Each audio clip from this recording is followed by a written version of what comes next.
Hello good evening everyone. एक बार हम अपना थोड़ा लास्ट क्लास का रिवाइज कर लेते हैं। लास्ट क्लास में हमने सी आर इक्वेशन देखी थी। सी आर इक्वेशन क्या कहती है कि अगर हमारे पास कोई फंक्शन है एफ ऑफ जेड, इस एफ ऑफ जेड को क्या बोलेंगे? f of z is said to be a satisfy CR equation at a particular point से z equal to z note की फंक्शन की हमारा फंक्शन है f of z। किसी पॉइंट के ऊपर कोई CR इक्वेशन कब सेटिस्फाई करेगा? इफ़ एंड ओनली इफ़ जब वो ये जो पार्शियली डेरिवेटिव्स हैं, ये पार्शियली डेरिवेटिव्स हमारे क्या आ जाए? इक्वल आ जाए। तो हम कहते हैं कि जो फंक्शन है हमारा वो सी आर इक्वेशन सेटिस्फाई करेगा।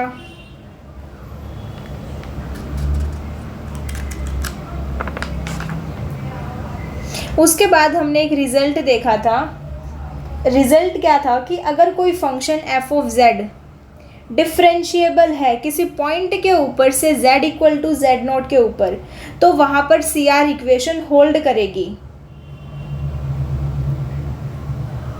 लेकिन पहले कंडीशन ये है कि आपका जो फंक्शन है वो डिफरेंशिएबल हो, then C R equation hold होगी। तो हमने इस रिजल्ट का कॉन्ट्रा पॉजिटिव देखा था। ये कॉन्ट्रा पॉजिटिव बन सकता था ना कि अगर आपका फंक्शन सेटिस्फाई नहीं कर रहा सी आर इक्वेशन, कि if F of Z does not satisfy C R equation at a particular point Z not, then F of Z is not differentiable at a point Z not. हम ये बोल सकते हैं ना कि अगर हमारा function F of Z C R equation satisfy नहीं करता किसी पॉइंट के ऊपर, देन हमारा फंक्शन डिफरेंशिएबल नहीं होगा। उसके बाद हमने सेकंड रिजल्ट हमारा ये देखा था कि अगर हमारा फंक्शन डिफरेंशिएबल है at a particular point z equal to Z not पे, if and only if C R equation hold at z equal to Z not पे और उसके जो पार्शियली डेरिवेटिव्स हैं वो कॉन्टीन्यूस हैं, तो हम कह देंगे हमारा जो फंक्शन है वो डिफरेंशिएबल होगा। डिफरेंशिएबल होने के लिए सी आर इक्वेशन होल्ड होनी चाहिए, चारों के चारों पार्शियली डेरिवेटिव्स कॉन्टीन्यूस होने चाहिए, देन हमारा फंक्शन जो है उस पॉइंट के ऊपर क्या होगा? डिफरेंशिएबल होगा।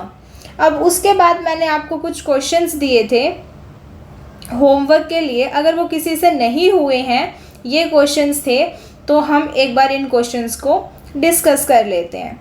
इनमें हमारा जो फर्स्ट क्वेश्चन था उसमें फंक्शन था F of Z equal to E mod Z square. बताओ इस फंक्शन में कौन कौन से पॉइंट पे आपका फंक्शन जो है एफ ऑफ जेड वो डिफरेंशिएबल है। अगर आप इस फंक्शन को देखो तो आप इस फंक्शन को ऐसे लिख सकते हो ना। क्या करोगे इस फंक्शन में? F of Z equal to E x square plus Y square plus iota time 0, ये आएगा। अब हमें रियल पार्ट और इमेजिनरी पार्ट निकालना है, मतलब हमारा u और v क्या आएगा? u क्या आएगा हमारा? E x square plus Y square और v क्या आएगा? 0। अब हम यहाँ पे सी आर इक्वेशन वाला काम लगाएंगे कि अगर ये कहीं पे सी आर इक्वेशन होल्ड कर रहा है और चारों के चारों पार्शियली डेरिवेटिव्स कॉन्टीन्यूस हुए, तो वहाँ पे ये जो फंक्शन होगा एफ ऑफ जेड क्या हो जाएगा? डिफरेंशिएबल आ जाएगा। तो अगर मैं इनके u का पार्शियली डेरिवेटिव निकालूँ विद रिस्पेक्ट टू x, तो वो कितना आ जाएगा? वो आएगा 2x ई x square plus Y square. u का partially derivatives with respect to y कितना आएगा? 2y ई x square plus Y square. v का partially derivative with respect to x 0, v का partially derivative with respect to y वो भी 0 आएगा। तो C R equation के अकॉर्डिंग क्या होता है? ux equal to we Y और you Y equal to minus time of v x. U x कितना है आपका? 2x E x square plus Y square equal to we y कितना है? 0। यू वाई कितना है? 2y E x square plus Y square equal to v x कितना है? 0। ये आएंगे सी आर इक्वेशन के अकॉर्डिंग। तो अब ये बताओ यहाँ से x और y, अब यहाँ से हम x और y निकाल लें। अगर आप ध्यान से देखो एक्सपोनेंशियल फंक्शन तो कभी ज़ीरो नहीं होता ना, ये पार्ट तो आपका कभी ज़ीरो नहीं होएगा। तो यहाँ से हमें क्या मिलेगा कि x इक्वल टू ज़ीरो, और यहाँ से क्या मिलेगा y equal to zero. That mean जब x इक्वल टू ज़ीरो होगा और y इक्वल टू ज़ीरो होगा तभी इस फंक्शन के लिए CR इक्वेशन होल्ड करेगी। मतलब x equal to zero y zero का मतलब क्या है हमारा z equal to zero, z equal to zero हुआ ना। तब इस केस में फंक्शन CR इक्वेशन होल्ड करेगी और चारों के चारों हमारे जो पार्शियली डेरिवेटिव्स हैं वो कॉन्टिन्यूअस है। तो only at z equal to zero पे ये जो फंक्शन है हमारा f of z equal to e mod z square, ये function only z equal to zero पे डिफरेंशिएबल होगा।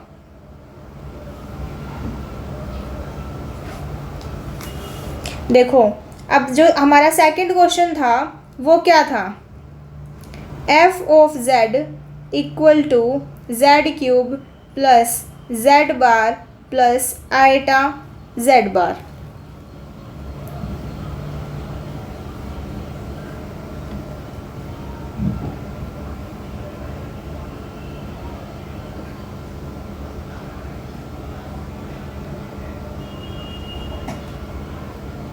हाँ जी बताओ ये फंक्शन कौन से पॉइंट पे डिफरेंशिएबल है।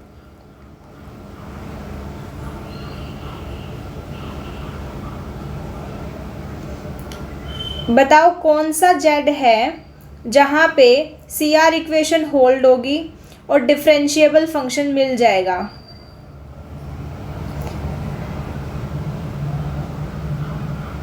देखो एक बार आपके जो ये फंक्शन है ना, अगर आप इन क्वेश्चंस में CR इक्वेशन वाला काम अगर लगाने जा रहे हो इन क्वेश्चंस में, तो हमारा जो फंक्शन है वो z की फॉर्म में दिया हुआ है। देखो आपका जो फंक्शन है वो z की फॉर्म में गिवन है। तो यहाँ से जो लास्ट हमने सीखा था, लास्ट क्लास में हमने काम क्या सीखा था कि CR इक्वेशन से हम ये भी निकाल सकते हैं कि फंक्शन कहाँ पे डिफरेंशिएबल है। बट ऐसे क्वेश्चंस में अगर वो काम लगाने बैठ जाए ना तो काम बहुत लेंथी हो जाएगा। वो क्यों, पहले z को पुट करोगे आप यहाँ पे x प्लस आइटा y, फिर सॉल्व करोगे रियल और इमेजनरी पार्ट सेपरेट करके, तो थोड़ी लेंथी बन जाएगी कैलकुलेशन। इन क्वेश्चंस के लिए CR इक्वेशन की जो दूसरी फॉर्म है वो हमारी हेल्प कर देती है। वो क्या है, अगर आपका फंक्शन z की फॉर्म में दिया हुआ है, अगर आपका फंक्शन z की फॉर्म में दिया हुआ है, यानी कि xy फॉर्म की बजाय z बार की फॉर्म में फंक्शन है, तो जो CR इक्वेशन वाला काम है वो किसके इक्विवेलेंट हो जाता है, curl f by curl z bar equal to zero.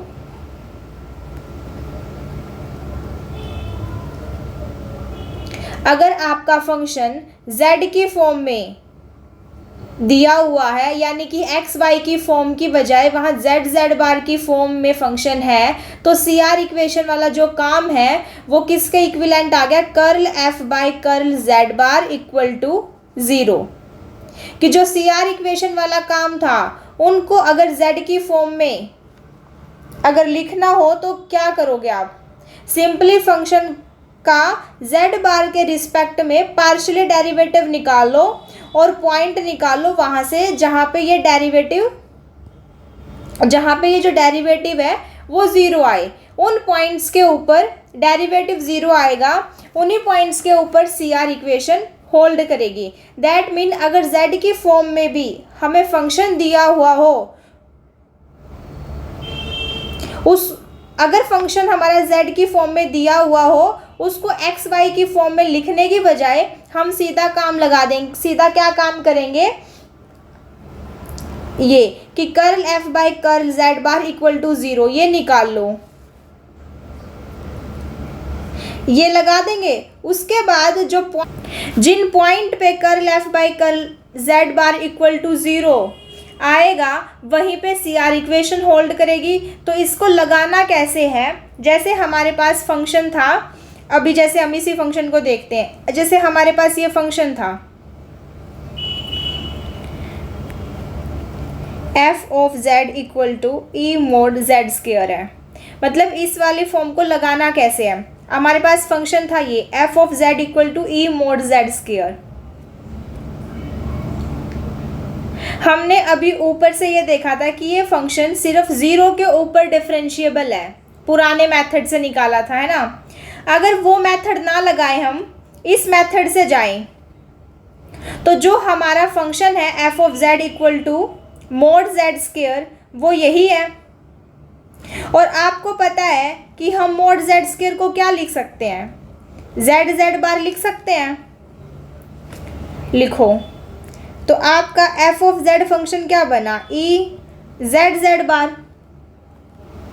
अब सी आर, अब ये कंडीशन लगाओ आप, curl f by curl z bar क्या आएगा यहाँ से, z ई की पावर z बार।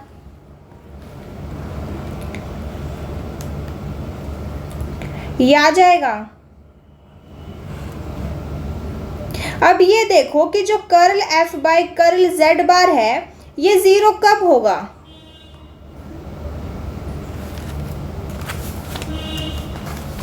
मतलब कौन सा ऐसा z है जिसके लिए ये 0 बनेगा। ये तो कभी 0 नहीं होएगा ना। तो इसका मतलब क्या हुआ, यहाँ से ओनली z इक्वल टू 0 पे बनेगा, क्योंकि ई z बार ये तो नॉन ज़ीरो है। जो हमारी ये टर्म है ई z बार वाली, ये तो नॉन ज़ीरो है। तो सिर्फ z इक्वल टू 0 इसी पे बनेगा। दैट मीन इस फंक्शन के लिए जो सी आर इक्वेशन, इस हमारा जो ये फंक्शन था f of z equal to mod z square, जो सी आर इक्वेशन सेटिस्फाई होगी वो सिर्फ z इक्वल टू 0 पे होगी, कि इस फंक्शन में सी आर इक्वेशन सिर्फ z इक्वल टू 0 इसी पॉइंट पे होल्ड करेगी। अब हमने बात करनी थी डिफरेंशिएबिलिटी की। तो डिफरेंशिएबिलिटी के लिए जो सी आर इक्वेशन है, सी आर इक्वेशन में हमने जो रिजल्ट बनाए थे वो नेसेसरी एंड सफिशिएंट कंडीशन बनाई थी। कल का अगर आपने मेरा लेक्चर्स देखा है उसमें वो क्या बनाई थी कि पहली बात सी आर इक्वेशन होल्ड करे उस पॉइंट के ऊपर और हमारे चारों के चारों पार्शियल डेरिवेटिव्स क्या हो, कॉन्टिन्यूस हो। हम तभी कहते हैं ना कि हमारा जो फंक्शन है उस पॉइंट के ऊपर डिफरेंशिएबल होगा। तो हमारी जो ये कंडीशन थी curl f by curl z bar equal to 0 वाली, ये सिर्फ ये इस कंडीशन ने सिर्फ यही हमें दिया है कि z इक्वल टू 0 यहाँ पे सी आर इक्वेशन होल्ड करेगी। अब दूसरी बात जो बची वो क्या, कि चारों के चारों पार्शियल डेरिवेटिव्स कॉन्टिन्यूस होंगे, वो देखने हैं हमें। उसको देखने के लिए क्या करो, आपका जो फंक्शन है f of z E mod z square, इसके जो u और v निकालोगे, जब आप इसके u और v निकालोगे उसमें कहीं पे गड़बड़ होगी,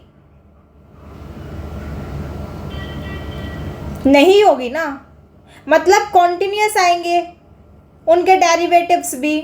सो दैट मीन ये 0 वाला z इक्वल टू 0 पॉइंट इस फंक्शन के लिए डिफरेंशिएबिलिटी का पॉइंट बन जाएगा,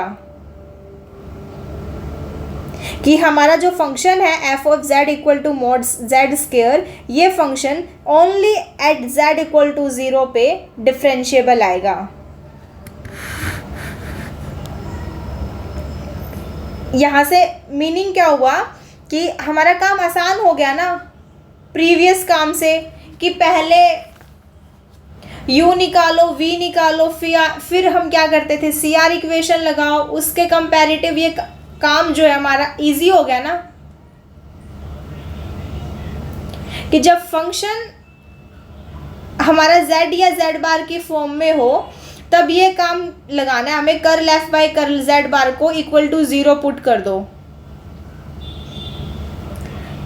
जैसे अब मैंने ये फंक्शन लिखा था, एक second, f of z equal to, एक बार इसको दोबारा लिख लेते हैं। हमारा फंक्शन था f of z equal to z cube plus z bar plus iota z bar. अब इसमें यही काम लगाएं तो बताओ जल्दी से कहाँ पे ये फंक्शन कहाँ पे डिफरेंशिएबल आएगा।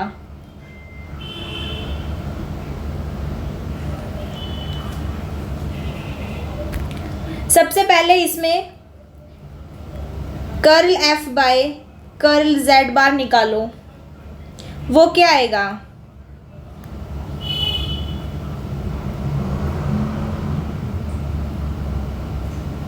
1 प्लस आयटा, और 1 प्लस आयटा ये तो कभी 0 नहीं होगा ना। दैट मीन ये फंक्शन जो हमारा ये फंक्शन है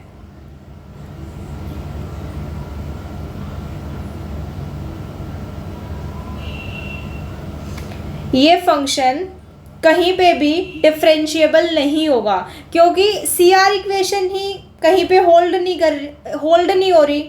अगर CR इक्वेशन होल्ड नहीं कर रही तो दैट मीन फंक्शन पे डिफरेंशिएबल नहीं होगा। तो ये फंक्शन हमारा कहीं पे भी डिफरेंशिएबल नहीं होगा, nowhere differentiable.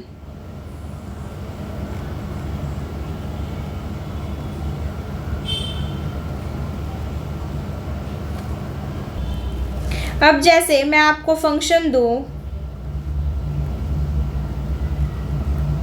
f of z equal to sine z bar. अब इस फंक्शन के लिए डिफरेंशिएबिलिटी वाले कौन से पॉइंट होंगे,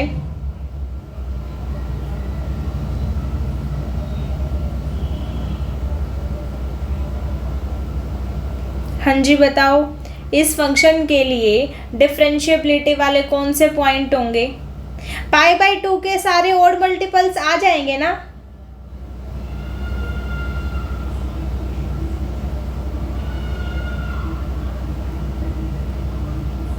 देखो आप यहाँ अपनी लगाओ condition, curl f by curl z बार कितना आएगा, cos z बार, और इसको 0 रखना है तो यानी कि cos z bar equal to 0। अब ये 0 किसके इक्वल होता है, तो z equal to 2n plus 1 into pi by 2, यानी कि पाई बाई 2 के सारे ओड मल्टीपल्स आ जाएंगे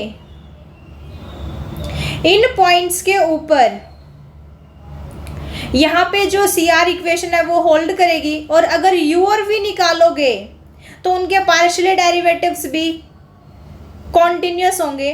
दैट मीन साइन z बार के लिए जो डिफरेंशिएबिलिटी वाले जो पॉइंट है वो क्या है, पाई बाई 2 के ऑड मल्टीपल्स होंगे, कि सिर्फ जो हमारा function f of z equal to sine z bar है वो इन्हीं पॉइंट्स के ऊपर डिफरेंशिएबल है। इनके अलावा आप चाहे जो मर्जी पॉइंट उठा लो वहां पे डिफरेंशिएबल नहीं होगा।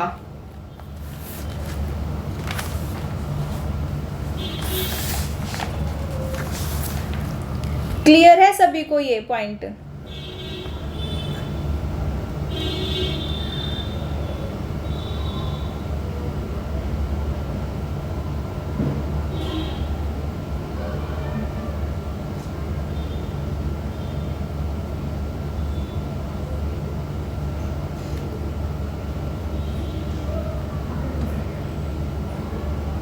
किसी के माइंड में ये आता होगा कि ये डायरेक्ट रिजल्ट हमने लगा कैसे दिया, curl f by curl z bar equal to 0। देखो सिंपली हमारा जो CR इक्वेशन वाला काम था वो क्या था, वो था ux इक्वल टू vy और uy equal to minus vx। Simple हमारा CR इक्वेशन का काम यही था, उसी की हेल्प से हमने ये काम किया है, curl f by curl z bar equal to 0।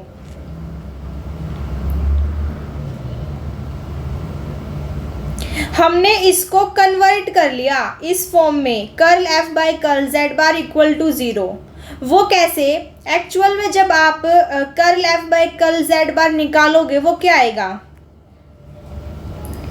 जब आप निकालोगे ना तो वो आएगा यू एक्स माइनस में v y plus iota u y plus में वी एक्स बाय 2, ये आएगा। और जब आप यहाँ ये पुट करोगे तो जो आपका न्यूमरेटर पार्ट होगा वो 0 बन जाएगा। मतलब जब आपने curl F by curl Z bar को सॉल्व किया तो फाइनल में ये आएगा। फाइनल में मतलब आपकी ये टर्म बचेगी। अब देखो सी आर इक्वेशन होल्ड हो रही हो तो सी आर इक्वेशन होल्ड होने का मतलब क्या है? U X equal to we Y और you Y equal to minus V X. तो आप देखोगे तो आपका जो न्यूमरेटर पार्ट है वो 0 बन जाएगा। तो वहीं से जो है सी आर इक्वेशन का ये काम बना है, curl F by curl Z bar equal to 0, यहीं से बना है वो। और ये सॉल्व कैसे होते हैं? वो सॉल्व करने के लिए आपको कंपोजिशंस वाले रूल लगाने पड़ते हैं। प्रॉपर मेथड से सॉल्व करने की ज़रूरत नहीं है। आप बस इतना याद रखो कि जहाँ curl F by curl Z bar equal to 0 होगा वहीं से सी आर इक्वेशन होल्ड होगी। कि जैसे ये फंक्शन चेक करो, जैसे आपके पास फंक्शन है F of Z E Z, ये फंक्शन है, इसको चेक करना है कि कहाँ पे डिफरेंशिएबल आएगा। बताओ ई एक्सपोनेंशियल टू की पावर जेड फंक्शन कहाँ पे डिफरेंशिएबल आएगा?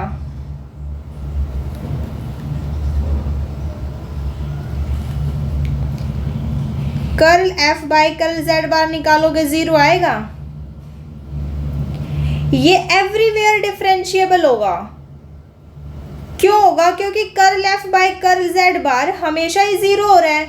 दैट मीन ये फंक्शन हमेशा ही डिफरेंशिएबल है।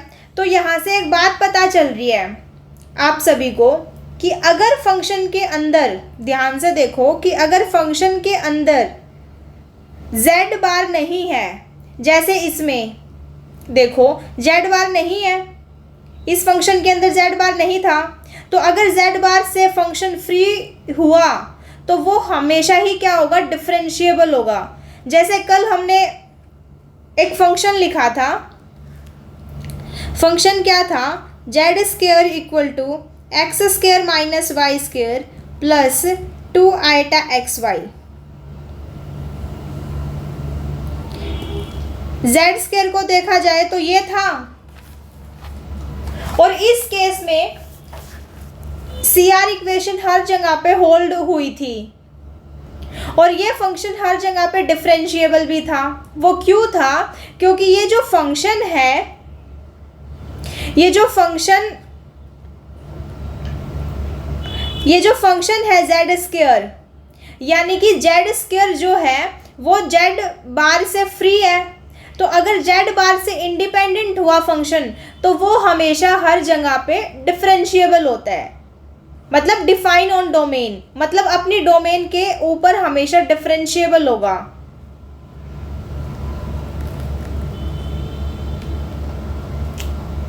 क्लियर हुआ सभी को ये पॉइंट? ये पॉइंट नोट करने वाली है कि अगर किसी फंक्शन के अंदर z बार नहीं है तो वो फंक्शन हमेशा डिफरेंशिएबल होगा अपनी डोमेन के ऊपर, यानी पूरी डोमेन के ऊपर वो फंक्शन क्या होगा? डिफरेंशिएबल होगा अगर किसी फंक्शन के अंदर z बार नहीं है। तो जैसे अब मैं आपको फंक्शन दूं f of z equal to x cube minus 3xy square plus iota 3x square y minus y cube. आपके पास ये फंक्शन है। अब इसको देखा जाए कि ये फंक्शन कहाँ पे डिफरेंशिएबल आएगा। हाँ जी बताओ, ये फंक्शन कहाँ पे डिफरेंशिएबल होगा?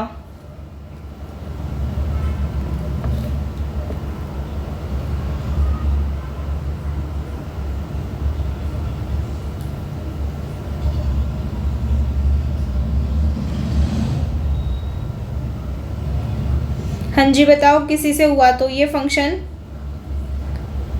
कहाँ पे डिफरेंशिएबल आएगा? अगर मैं इसको जेड की फॉर्म में कन्वर्ट करना हो तो ये कौन सा फंक्शन है? जेड की फॉर्म में अगर हम इसको देखें, ये जेड क्यूब नहीं है।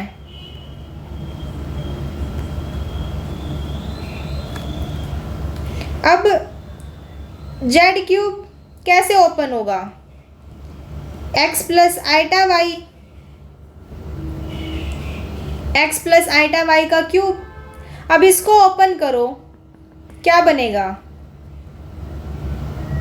X cube plus iota cube y cube plus 3x square iota y plus 3x iota square y square, ये बनेगा।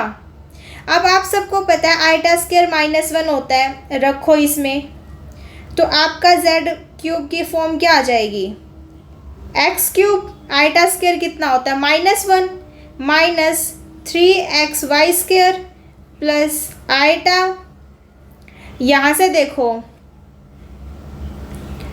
3x स्क्वायर वाई माइनस के वाई क्यूब, तो यही फॉर्म नहीं बन गई?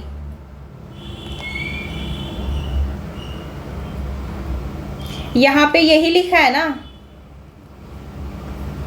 जेड क्यूब ही है ये। और अगर ये फंक्शन जेड क्यूब है तो इसके डिफरेंशिएबिलिटी वाले कौन कौन से होंगे? मतलब डिफरेंशिएबिलिटी वाले कौन कौन से पॉइंट होंगे? ये मतलब कहने का कि ये फंक्शन कहाँ पे डिफरेंशिएबल होगा?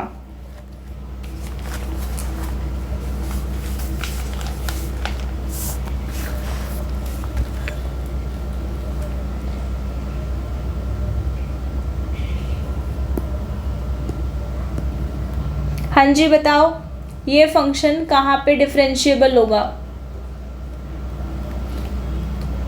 हर जगह पे डिफरेंशिएबल हो जाएगा ये फंक्शन। जेड बार से क्या है? इंडिपेंडेंट है।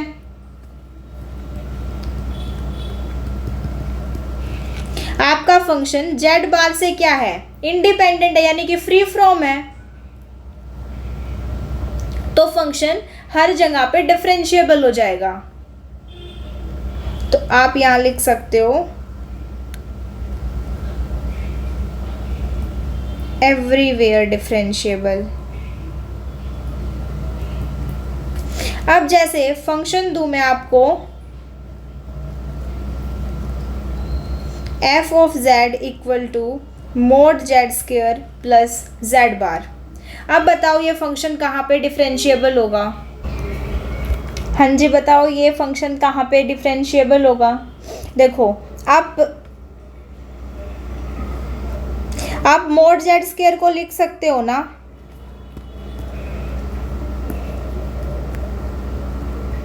क्या लिखोगे? जेड जेड बार, तो आपका एफ ऑफ जेड क्या बन जाएगा? जेड जेड बार प्लस में जेड बार। अब यहाँ कंडीशन लगाओ, curl F by curl Z bar कितना आएगा? Z plus 1। अभी किस जेड के लिए ये आपका 0 होगा? जेड इक्वल टू -1 के लिए।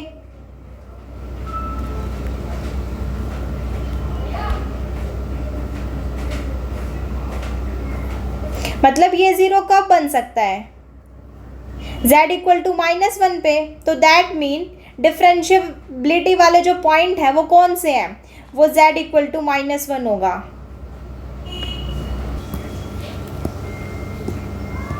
अब जैसे मैं आपको फंक्शन दूं f of z equal to z bar square, बताओ ये फंक्शन कहाँ डिफरेंशिएबल होगा?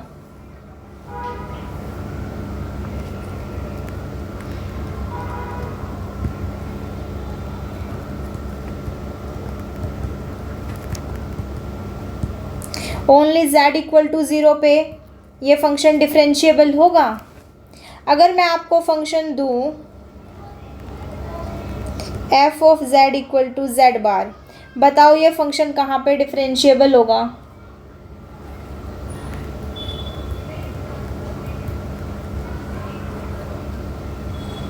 ये फंक्शन आपका कहीं भी डिफरेंशिएबल नहीं होगा, नोवेयर डिफरेंशिएबल। अब जैसे मैं आपको एक फंक्शन दूं f of z equal to mod z। अब बताओ ये फंक्शन आपका कौन कौन से पॉइंट पे डिफरेंशिएबल होगा, मतलब ये कहाँ कहाँ पे डिफरेंशिएबल होगा आपका ये फंक्शन। अगर आप इस फंक्शन को ओपन करो तो क्या आएगा,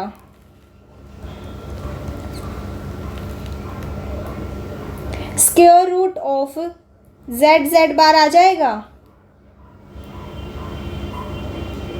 यही आएगा ना, square root of z bar. अब चेक करना है ये कहाँ पे डिफरेंशिएबल आएगा।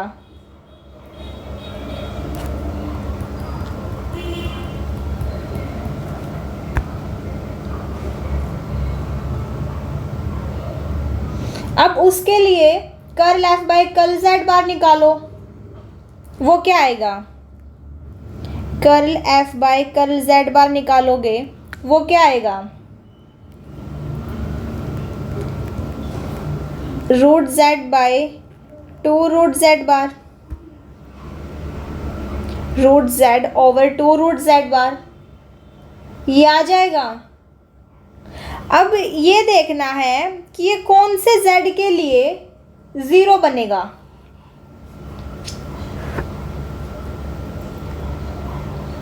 अब आपको ये देखना है कि z इक्वल टू 0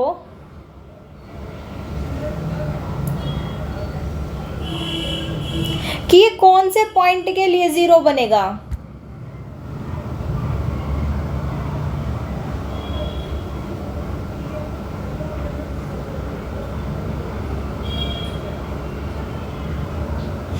अगर आप में से किसी के भी माइंड में ये आता हो कि z इक्वल टू 0 के लिए बन जाएगा, तो जब आप z इक्वल टू 0 पॉइंट इसके अंदर सेटिस्फाई कराओगे तो क्या बनेगा, ये 0 बाई 0 की फॉर्म बन जाएगी, मतलब अनडिफाइंड इनडिटर्मिनेट फॉर्म बन जाएगी। तो अब इसको ध्यान से देखो दोबारा, ये फंक्शन मतलब ये curl f by curl z बार कौन से z के लिए 0 होगा, कौन से पॉइंट के लिए 0 बनेगा। ये फंक्शन आपका कभी भी 0 नहीं बनेगा। दैट मीन ये CR इक्वेशन वाला जो काम था उसने हमारी यहाँ कोई हेल्प नहीं की। अब आप इतना तो श्योर हो कि अगर z को कोई नॉन ज़ीरो वैल्यू उठाओगे तो वो कोई नॉन ज़ीरो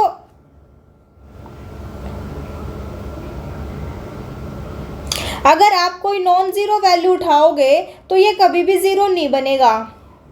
तो दैट मीन नॉन ज़ीरो के लिए ये फंक्शन कभी भी डिफरेंशिएबल नहीं होगा ना। तो ओनली आपको देखना है, ओनली 0 के लिए देखना है कि 0 के लिए ये हमारी कोई हेल्प नहीं कर रही CR इक्वेशन, क्योंकि 0 के ऊपर ये अनडिफाइन वाली बात कर रहा है, मतलब इनडिटर्मिनेट फॉर्म बन रही है। तो दैट मीन 0 के लिए फिर क्या करोगे, आप डेफिनेशन लगाओगे डिफरेंशिएबिलिटी वाली।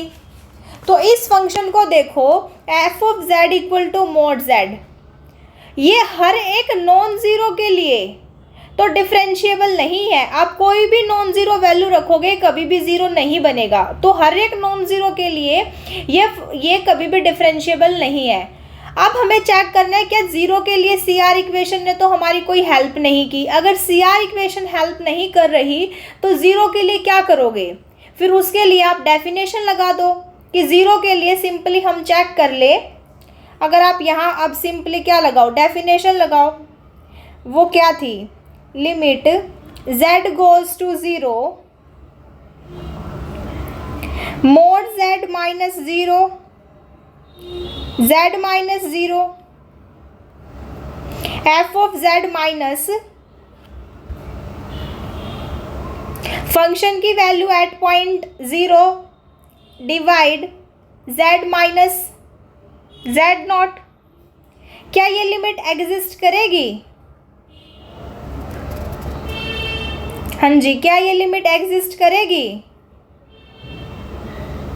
अगर ये लिमिट एग्जिस्ट कर गई तो दैट मीन फंक्शन डिफरेंशिएबल आ जाएगा।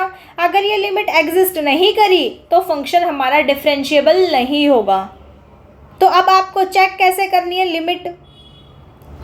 लास्ट टू लास्ट क्लास में बताई थी कि कैसे चेक करते हैं लिमिट एग्जिस्ट करेगी या नहीं करेगी।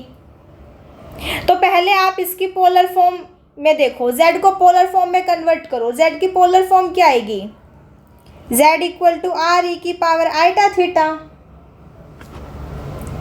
तो limit r goes to 0 r by r E iota theta. r से r काटोगे तो क्या बनेगा? e minus iota theta. ये लिमिट तो आपकी डिपेंड करेगी ना थीटा पे।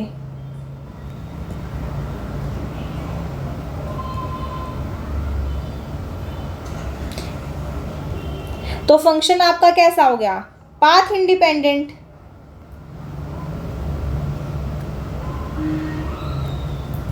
अगर आपकी लिमिट ही एग्जिस्ट नहीं कर रही तो फंक्शन भी आपका डिफरेंशिएबल नहीं होगा।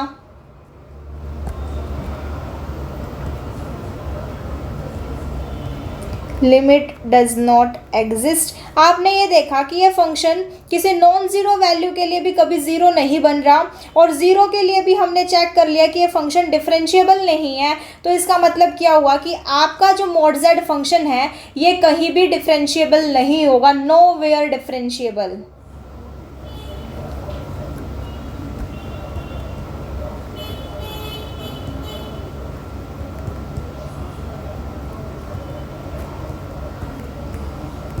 फंक्शन आपका नो वेयर डिफरेंशिएबल होगा, क्योंकि आपने देखा कि किसी नॉन ज़ीरो वैल्यू के लिए यह फंक्शन कभी भी ज़ीरो नहीं होगा,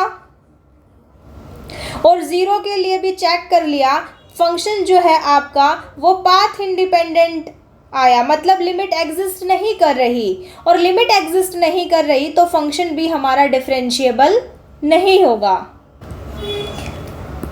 अब जैसे आप इस फंक्शन को देखो एक बार, इस फंक्शन को देखो अब आप, f ऑफ z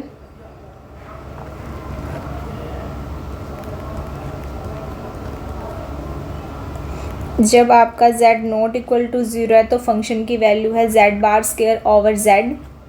जब आपका z इक्वल टू 0 है तो फंक्शन की वैल्यू है 0।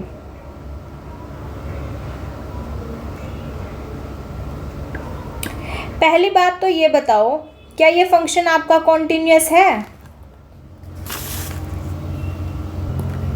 हाँ जी, पहले ये बताओ क्या आपका ये फंक्शन कॉन्टिन्यूअस है?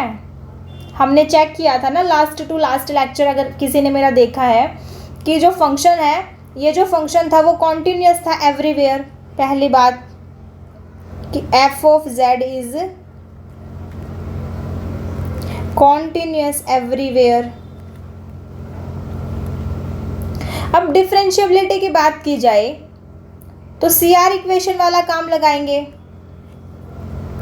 Curl f by curl z bar निकालो, क्या आएगा? वो आ जाएगा 2z बार बाय z, ये आ जाएगा। अब किसी भी नॉन ज़ीरो के लिए ये कभी ज़ीरो बनेगा?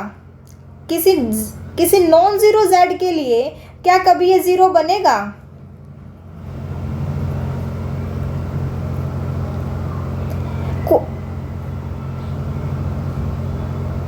आप चाहे मर्जी कोई नॉन ज़ीरो z उठा लो, ये कभी भी ज़ीरो नहीं बन सकता। तो दैट मीन ये फंक्शन हर एक नॉन ज़ीरो पे डिफरेंशिएबल नहीं है, कि जो मर्जी नॉन ज़ीरो उठाओ, नॉन ज़ीरो z उठाओ, सभी के लिए ये फंक्शन डिफरेंशिएबल नहीं होगा। ये पॉइंट क्लियर है सभी को? अब ये देखना है कि क्या ज़ीरो के लिए, ज़ीरो मतलब ज़ीरो पॉइंट के ऊपर बात की करें, मतलब अगर मैं ज़ीरो रखूं z को 0 रखो तो 0 के ऊपर 0/0 की फॉर्म बनेगी, इनडिटर्मिनेट फॉर्म बनेगी, मतलब अनडिफाइंड वाली। मतलब सी आर इक्वेशन हमारी कोई हेल्प नहीं कर रही यहाँ पे 0 पॉइंट के ऊपर, कि सी आर इक्वेशन ने 0 पॉइंट के ऊपर कोई हेल्प नहीं की। अगर यहाँ से कोई हेल्प ना मिले तो कहाँ पे जाना है फिर आपको? फाइनली आप डेफिनेशन पे जाओ। सबसे पहले आपको डेफिनेशन पे जाना है और कुछ नहीं देखना। अब यहाँ आप डेफिनेशन लगाओ, क्या आएगी? Limit z goes to 0 f of z minus function की वैल्यू एट पॉइंट 0 पे 0 अपॉन में z माइनस 0। तो यहाँ से जब आप लिमिट, अब बताओ क्या ये लिमिट आपकी एग्जिस्ट करेगी? अगर लिमिट एग्जिस्ट कर गई तो एट पॉइंट 0 पे आपका फंक्शन डिफरेंशिएबल हो जाएगा। अगर आपकी लिमिट एग्जिस्ट नहीं करी तो मतलब आपका फंक्शन डिफरेंशिएबल नहीं होगा। तो बताओ क्या ये लिमिट एग्जिस्ट करेगी?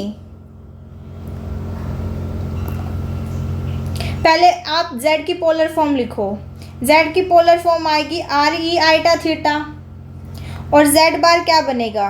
Are E minus iota theta. तो आपकी जो लिमिट है वो r goes to 0 R square E minus 2 iota theta, और R square E 2 iota theta, R square से r कैंसिल हो जाएगा, e माइनस 4 आइटा थीटा। आप देख रहे हो कि जो आपकी लिमिट है वो थीटा पे डिपेंड कर गई, मतलब पाथ इंडिपेंडेंट, आपकी लिमिट एग्जिस्ट नहीं कर रही। मतलब आपकी जो ये लिमिट आएगी यहाँ से वो क्या आ जाएगी?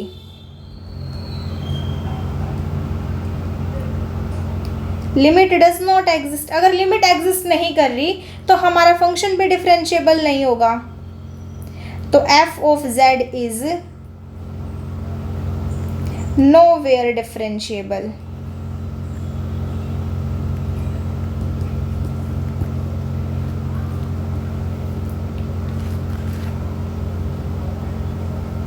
अगर आपको इन क्वेश्चंस में से कोई भी डाउट हो तो आप मेरे को कमेंट बॉक्स में बता देना। हम इसको कल नेक्स्ट क्लास में डिस्कस कर लेंगे। कल हम अपना एनालिटिक फंक्शन स्टार्ट करेंगे।